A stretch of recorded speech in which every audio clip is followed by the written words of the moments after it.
We've seen the tiny jokbang rooms and the lives inside them. But behind each door lies a bigger story, one built on contracts, choices, and the city's invisible rules. Why do these places still exist? Who benefits? And who is left behind? How can we solve it? 지금 이제 쪽방 같은 경우는 어떤 부분이 가장 시급하게 해결되어야 되느냐라고 물어보신다면 저는 이제 이거는 또 이제 제 입장이기는 한데 쪽방 같은 주거 공간은 장기적으로는 없어져야 된다라고 그렇게 생각을 합니다. 그러니까 가난한 사람들이 어쩔 수 없이 적은 금액으로 살 수 있는 곳이 쪽방 아니냐, 그러니까 유지해야지라고 하는 말은 어떻게 보면 주거권을 수호해야 되는 국가의 책임을 굉장히 저버리는 결정이라고 볼 수가 있거든요. 그래서 그런 부분에서 쪽방은 장기적으로 없어져야 마땅하다라고 생각을 하고요.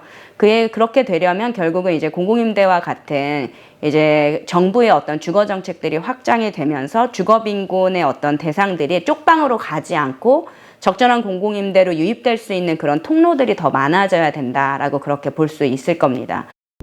In February 2021, the government announced a public housing project in Dongjadong, one of Seoul's oldest jokbang communities. The plan aimed to replace the worn-down rooms with new homes.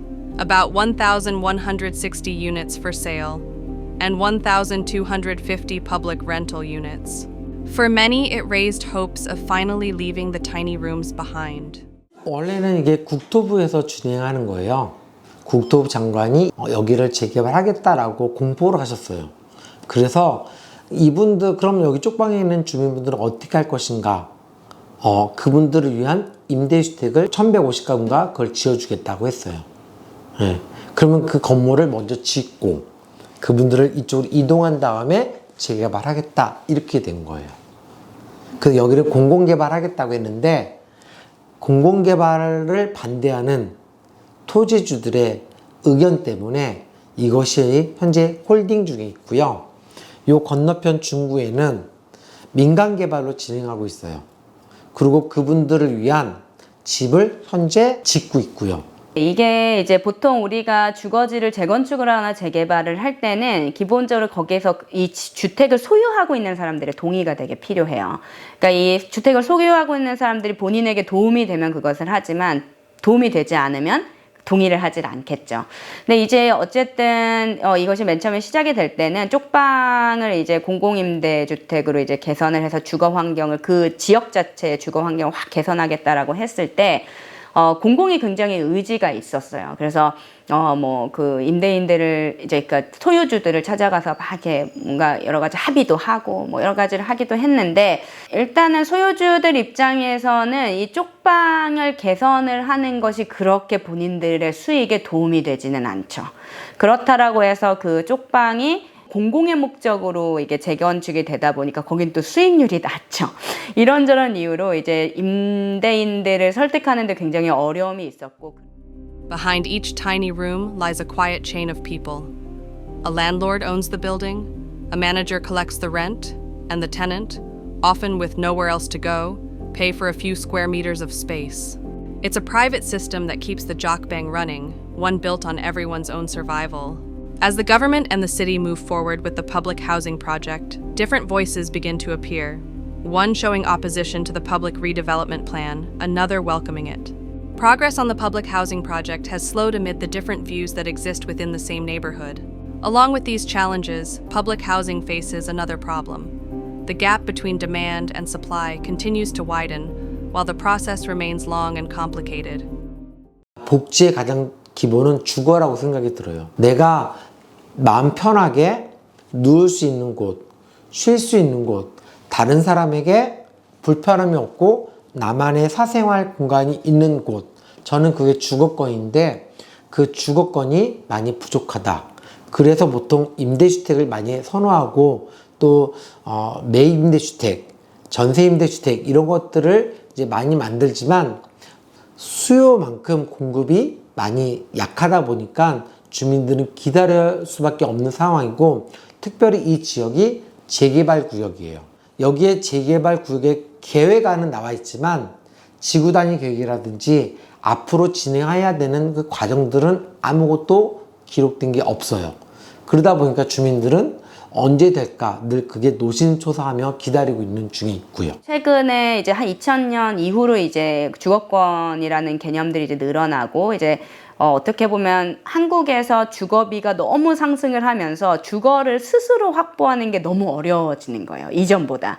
그래서 이제 사람들의 인식이 주거도 공공이 좀 개입을 해야 된다라는 인식이 증가하기 시작을 하고 요구를 하기 시작을 했죠. 그래서 뭐 매입 임대든 뭐 전세 임대든 새로운 유형의 공공임대주택들이 이제 증가를 하기는 했는데 이게 참 재미있는 것 중에 하나는 늘어나기는 했지만 사람들의 어떤 욕구를 따라갈 만큼 충분히 늘어나지는 또 못해요. 그래서 여전히 한국의 공공임대주택의 뭐 공급량은 이제 정부에서는 OECD의 어떤 공급량의 평균과 굉장히 비슷해졌다라고 그렇게 많이 홍보를 하긴 하지만 실제 그 내용을 안을 들어가 보면 굉장히 이용하기 어렵고 그리고 실제로 정말 주거 취약계층들을 위한 소득이 굉장히 낮고 이 주거 시장에서 굉장히 취약한 사람들이 이용할 수 있는 공공임대주택은 또 그 프로포션이 그렇게 많지가 않죠. 그러니까 이런 문제들이 막 발생을 하면서 수요와 그 공급에서 이제 이 잘 맞지 않는 것들이 막 생겨나고 그리고 이제 공공임대주택에 관심이 있어서 한 번이라도 보신 분들은 아시겠지만 굉장히 어렵습니다. 내용을 이해하기도 어렵고 너무 많은 유형들이 있는데 나의 소득과 나의 상황에서 어떠한 공공임대주택에 내가 지원할 수 있는지 아니면 어떤 공공임대주택이 나한테 베스트인지 이런 것들을 스스로 판단을 하기가 되게 어려워요. 우리가 보통 이런 문제를 접근성의 문제라고 그렇게 보거든요. 그러니까 접근성이 굉장히 어렵고 제도 자체가 너무 복잡하고 어렵게 되어 있다 보니까 이런 부분을 충분히 활용하기 어려운 대상들이 굉장히 많고 본인이 대상이 됨에도 불구하고 대상이 될 수 있다는 걸 모르거나 아니면은 지원을 하다가 너무 어려워서 중간에 포기를 하시거나 이런 경우도 굉장히 많죠. During our conversation with Jokbang resident, we also asked about public rental housing, whether he was aware of it and if he planned to apply.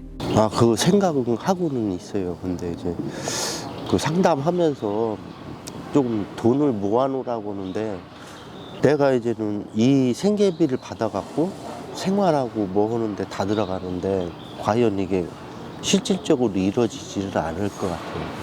그런 부분에 대해서. 자기 본인 부담금이라고 있대요. 그거를 있어야만이 들어갈 수 있다고 얘기를 하니까. 물론 나라에서 전세금은 지원해주되 뭐 본인 부담금 뭐 150인가 뭐 얼마 들어간다는 그 얘기를 들었거든요. 근데 그거를 자기 본인 부담을 하니까 경제 활동 안 하고는 절대 모을 수가 없는 돈이죠, 사실. Even with ongoing public efforts to expand public rental housing, supply still falls short of demand in many areas. At the same time, practical factors such as application procedures, eligibility reviews, and deposit requirements can affect access for people living in substandard housing. These realities show that expanding supply alone may not address every aspect of housing insecurity, and that discussions continue about how to ensure sustainable housing conditions and improve overall living standards. 저는 가장 우선적으로 해결돼야 되는 거는 보통 이제 두 개를 좀 보는데요. 첫 번째는 일단은 양적 확대죠. 그러니까 지금 말씀드린 것처럼 아직까지 공공임대주택이 늘기는 했지만 한국의 주거 상황, 그러니까 시장에서 안정적인 주거를 확보하는 게 점점 어려워지고 있어서 이런 상황에서는 훨씬 더 적극적이게 공공임대주택, 그것이 이제 사회주택의 형태가 돼도 좋겠죠. 그러니까 이 공공성을 지닌, 그러니까 굉장히 저렴하면서도 안정적이면서 적절한 주거를 빠르게 공급을 해야 된다라고 하는 부분이 첫 번째로 있을 수 있고요. 그리고 두 번째로 이제 중요한 것 중에 하나는 특히 쪽방과 같은 쪽방이라든지 뭐 고시원, 고시텔과 같이 보통 우리가 이제 비적정 주거라고 부르죠. 실은 비적정 주거는 적절하지 못한 주택, 그러니까 주거로서 기능하기 어려운 주택들이죠. 필수 설비도 없고 환경도 너무 열악하고 하지만 주거비는 상대적으로 비싸고 이제 그러한 영역들에 대해서 최저 주거 기준을 명확하게 하고 여기에 더해서 적정 주거 기준 같은 것들을 마련을 해서 이것들에 준하지 않는 주거지를 계속해서 시장에서 퇴출시키고 주거의 질을 이제 향상시키는 노력이 필요하고요.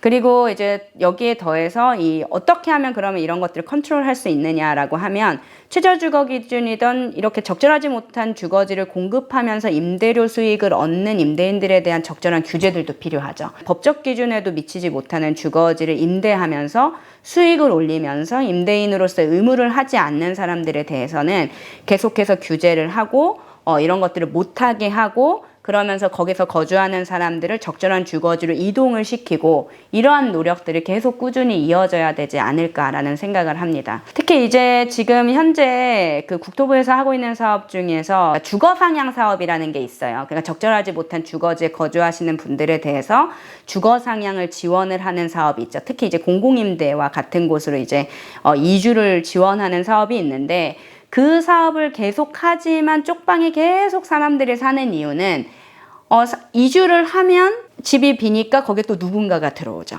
그러니까 다시 얘기하면 이 쪽방에 남아있는 한은 이 문제는 해결되기가 어렵다라는 거예요. 그러면 결국은 이 쪽방을 계속해서 퇴출시킬 수 있는 여러 가지 적절한 이제 규제 대책이라는 것들이 필요한 거고 이것이 같이 되어야지만이 전체적인 주거 상향이 이루어지지 않을까라는 생각을 합니다. Policies set direction, but change also unfolds in everyday moments through people who support residents in the ways they can. Here, community workers offer guidance, information, and a steady presence, helping residents navigate daily life and available services. Volunteers share meals, and neighbors brighten shared spaces with small acts of care. In Yongsan, the Seoul Station Jokbang Counseling Center provides support through various programs, including practical services and community activities for Jokbang residents. 쪽방 상담소 역할은 주민들의 먹고 사는데 중점을 줘요. 그래서 일자리도 만들어줘야 되고 그 다음에 후원이 들어오면 그 물품을 배분해줘야 되고 그리고 또 뭐 주거가 불안정한 사람들에게는 주거 상향할 수 있도록 도와주기도 해야 하고 그 다음 병원 연계라든지 혹은 이런 후원 연계라든지 이런 걸 통해 가지고 주민들이 제대로 살아갈 수 있도록 도와주는 역할을 해요. 그 다음에 또 주민들이 오면 상담소에서는 저희가 지금 프로그램들 하는 것이 그렇다고 해서 그냥 먹고 사는 데만 지정이 아니라 먹고 사는 물질적인 가난으로부터 해결해 주는 것도 있지만 문화적으로부터 해결해 주는 것도 있어요. 그래서 주민 나들이, 소양교육, 그래서 희망의 인문학, 그 다음에 또 주민 여가생활, 여기 보시면 막 물건 생활공예, 여기 보시면 만들어진 것들 있잖아요. 그렇게 만들어짐으로써 그것들을 이제 또 팔 수 있는 기회를 만들어주기도 하고 나름대로 그런 걸 통해 가지고 주민들에게 경제적으로 뭔가를 일으켜 보겠다. 그게 자활이죠. 그 자활을 할 수 있도록 돕는 역할도 많이 했습니다. 그 다음에 또 목욕수탕 같은 경우도 주민들이 아침 7시 반부터 저녁 7시까지 본인들이 필요한 시간에 오셔서 마음껏 이용하시고요. 옹기창고 같은 경우에는 월, 수, 금 일주일에 3번 운영하고 있고 주민 수가 많다 보니까 저희가 한 달에 예전에는 10만 포인트 지금은 8만 포인트의 그 포인트를 규정한 것은 주민들에게 물품을 배분하기 위해 뭔가 나눠주기 위한 하나의 방법을 갖고자 저희가 포인트라고 하는 점수 제도를 하고 있고요. 그거는 돈이 아니라 가상으로 지연되고 있고 내가 얼마만큼의 사용하고 있는지에 따라서 필요한 물건들을 가져가서 본인들이 사용할 수 있는 그런 옹기창고도 현재 운영 중에 있습니다. We asked the resident whether he know about the Jokbang Counseling Center and if he've ever used its services. 물품, 라면, 생활의료 그런 거 받고. 2 neighborhood oral care centers in Jokbang areas in Donwi-dong and Dongjadong provide free basic and preventive dental care through a public-private partnership model, supported by volunteer clinicians. Alongside medical support, everyday spaces also play an important role in Jokbang areas. In Dongjadong, the Sarangbang, a small community room, provides a place to rest, talk, and spend time with others. Here, residents share meals, receive guidance, and join in small community activities, including cleaning the neighborhood together. Local volunteers also visit the neighborhood, sharing meals and spending time with residents as part of everyday community support. Many begin their work early in the morning, preparing warm, balanced meals that are served throughout the day, a simple routine that brings comfort and connection to daily life. Citizen groups, from office clubs to hobby communities, come together to paint murals, adding color to alley walls. These efforts don't change the buildings themselves, but they introduce small moments of brightness into everyday surroundings. Progress takes time. Better housing standards, expanding public rental supply, and stronger support systems are part of the path forward, together with ongoing community efforts on the ground. Change does not arrive all at once, but step by step, through policies, practice, and people working together.